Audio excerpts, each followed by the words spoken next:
On my 80s slasher binge, decided to watch The Mutilator, otherwise kind of officially known as Mutilator, but also known as Fall Break from 1984. I don't want to call it a low budget slasher film because apparently it was made on like $1 million budget, which is actually kind of high for low effort, shitty, cheesy slasher films in the 80s. But a movie I've actually never heard of. Never seen anybody talk about it. Never, heard it. Didn't know it existed until I saw it on Shudder. Since it is on Shudder, though, I have a hard time really saying it's like underground obscure. Although upon watching it, it is very clear that the copy that is on Shudder, which I would assume has got to be one of the most cleaned up copies, and I don't know how it is with a DVD or a Blu-ray release, but it's definitely been restored from like its original like 35 millimeter film cut, because it looks like shit. It looks bad, but it is what it is. It's got higher budget than a movie like Slumber Party Massacre or The Burning.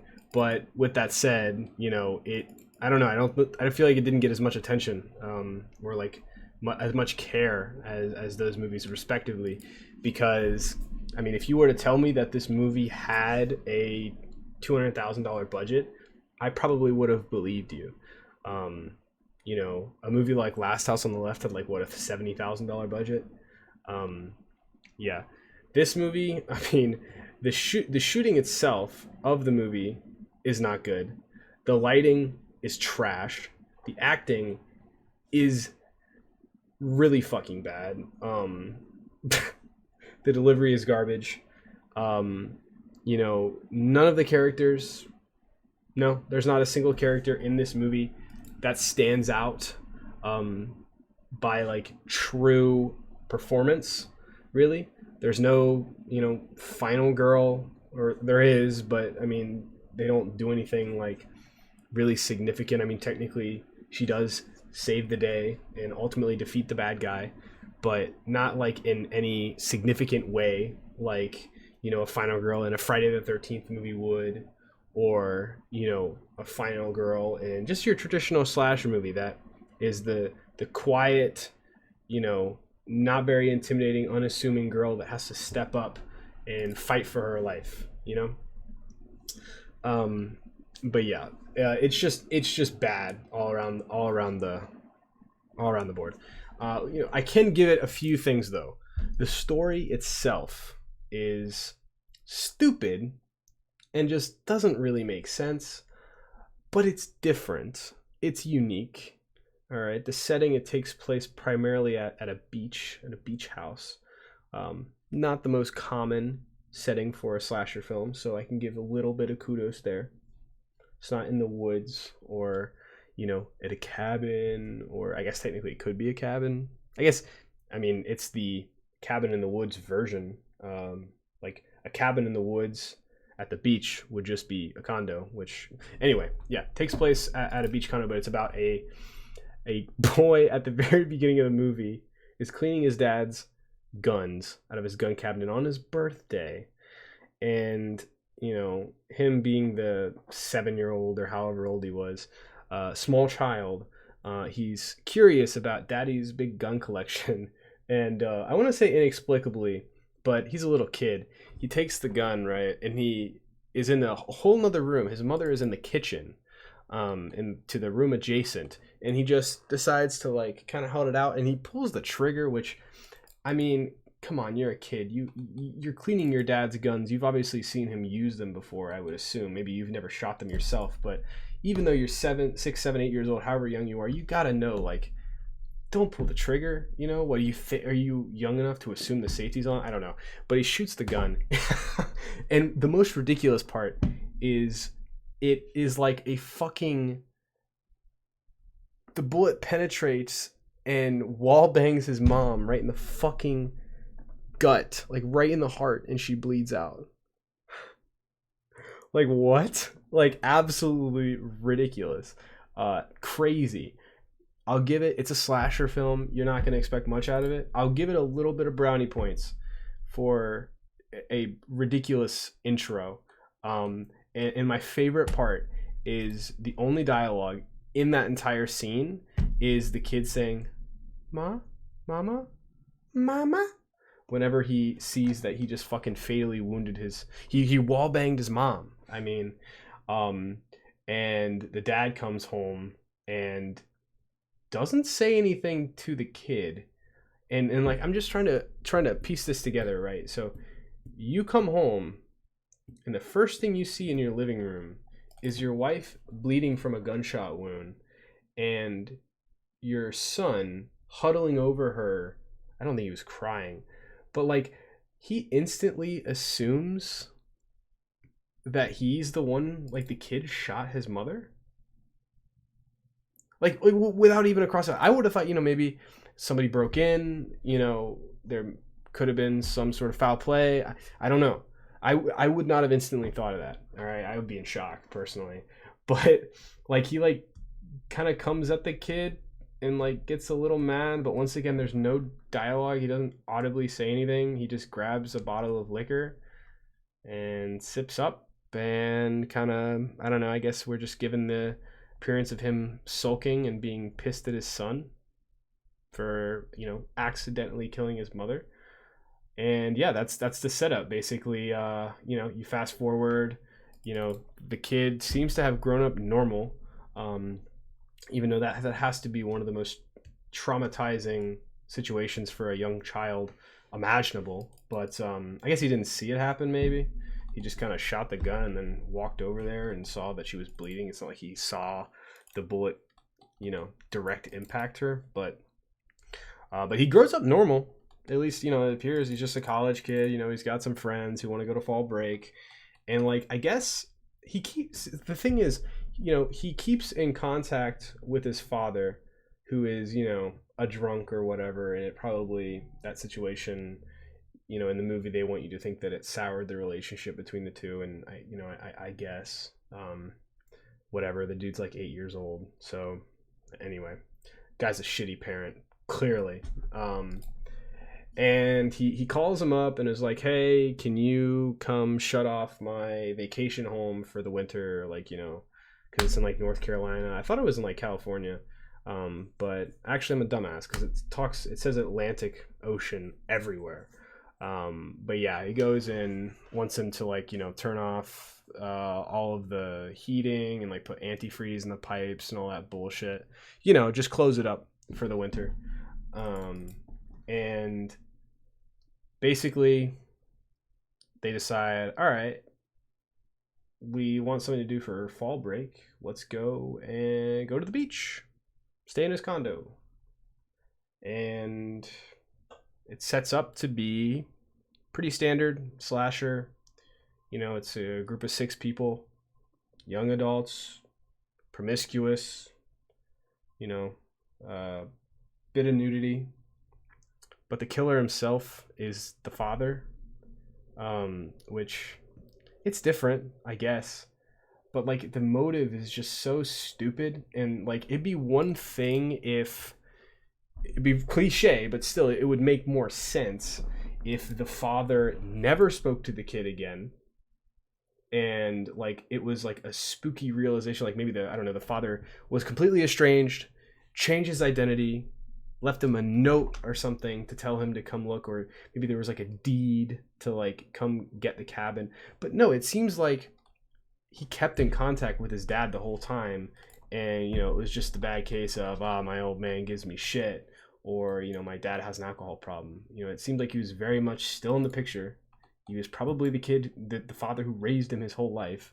Like, so just the spontaneous plot point of the father killing not only his son, wanting to kill his son, but murdering like 6 people. It just, or 5 people, I think, is the total body count. It's just, I don't know, it just doesn't seem founded. It's a horror slasher, but it just doesn't seem real or logical based on how they set it up. The fact that they established that he's not completely estranged, and they still talk to each other.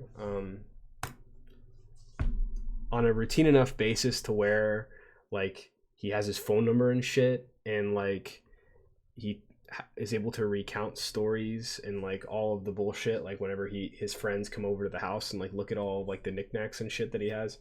So I don't know. I just think it's stupid. You know, it's not like it's some sort of anniversary. I don't think, like, maybe that would make sense, or like there was something else that ticked him off. But I mean, you know, from the age of when he was younger to now, I mean, that was probably like 15 years had passed. And I guess, I don't know, there's like a pent up rage, but there's not like any significant thing that would seem to want to set that off in motion. Like, it could have been any time that he could have done this. And that's like the biggest issue for me. The plot is absolutely ridiculous. And for that reason, you know, the dad being the killer, there's no mystery aspect. You see him quite a bit. And I mean, even in the brief synopsis, it's, you know, it says, you know, to get revenge on his son who killed his mother, you know, psychotic father invites his son over to his beach house and terrorizes and murders his friends. I mean, that's literally the plot synopsis. So I mean, there's, you know, it's telling you from Jump Street, but he doesn't have any particular qualities. He doesn't speak at all, which, you know, I was hoping in some sort of finale there would be, you know, maybe like similar to like a, you know, a Jason or a Pamela Voorhees situation maybe. But no, he laughs. He looks, I don't know, it's like if Billy Bob Thornton had a son he hated and wanted to murder. I don't know, he kind of looks like the guy from Slumber Party Massacre, but the guy from Slumber Party Massacre, I don't know, he had this weird devious look to him that, like, he was definitely an old guy, probably similar age to the father in this movie, but like that guy just seemed fucking crazy and off the walls, and like he just, despite being just a normal fucking older guy in a jean jacket, it worked so much better than this. Because I mean, this guy is not intimidating at all, but he's just like able to creep up on these kids. And yeah, I don't know, he's a pretty shitty killer, pretty shitty antagonist. The protagonists in particular are not very good. You know, the only thing that stands out about the son is that he is directly related to the father, and at the very beginning of the movie, obviously he kills his mother, which I guess sets it off. But once again, why after all of this time he decides he wants to kill, you know, his son and also all his friends, I don't know. There's no event that kicks it off. You know, he drinks a lot of alcohol, but from what the son says, he does that all the time. So like, why now? Unless I missed something where it brought up that it was like 15 years, which would make sense, you know, because he looks like early 20s. He looks like he could be like 7 years old at the beginning and maybe like 21, 22 in the end. I don't know. I found it kind of fucked too, in a random, but there's two black people in the whole movie, and one of the clearly privileged male white young adult college kids talks to the two African American convenience store clerks about discrimination on the part of the discount they couldn't get because they weren't over 65.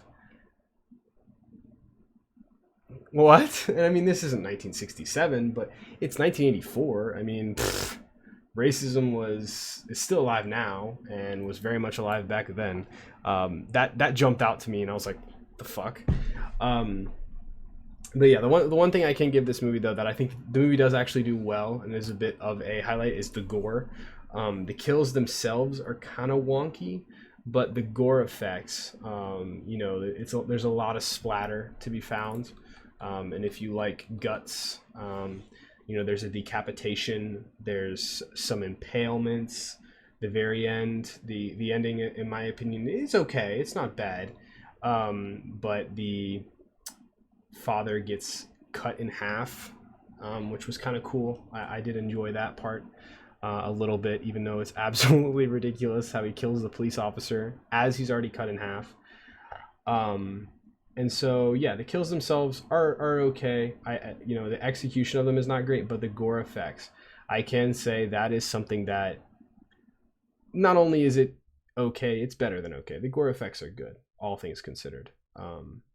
But otherwise, it's very forgettable. There are a couple standout kills um, that you could maybe like if you're thinking about like 80s slashers or whatever, and you're different kills that come to your mind, like Scanner. I don't know, it's not really a slasher, but Scanners, or Tom Savini's Death and Maniac, or the guy's guts bursting up in April Fool's Day, or I think Slaughter High or April Fool's Day. There are a couple kills in this movie that are similar to that. Because he uses a wide variety of different like fishing hooks and shit like that. So it's kind of cool. But yeah, it's garbage. This movie sucks. It's a shitty 80s slasher film that only really, they did try a little bit, and the gore is okay, but all in all, it was pretty fucking boring for a vast majority. Even when it picks up, like that was another thing that stood out to me, is it was fucking boring. Like there was never any like intense times, because the killer himself, you already know his identity, and like I don't know, he's just boring. But I don't know. If you're an 80s slasher fan though, you might enjoy some of the kills, but ultimately you can go look them up on YouTube. There's not like any big suspense. There's no real score or anything like that. Like the music is just like, whenever there's a suspense, it's just like fucking baritone. Is that the word? Like real deep pitched piano. Like that's it. That's all there is with the score. It's non-existent. But yeah, if you're an 80s slasher fan, I think you could probably give it a watch. Maybe you'll enjoy some of the kills, but otherwise it's garbage. I wouldn't recommend it to horror fans. It's not worth your time. Definitely wouldn't recommend it to anybody else. I'm gonna give it a 1. I think I enjoyed Blade of the Axe a little bit more. So I'm gonna give this a 1 out of 5. Yeah, there's not much here, man. There is not much here. Some cool kills, some cool gore moments, gore scenes, I guess.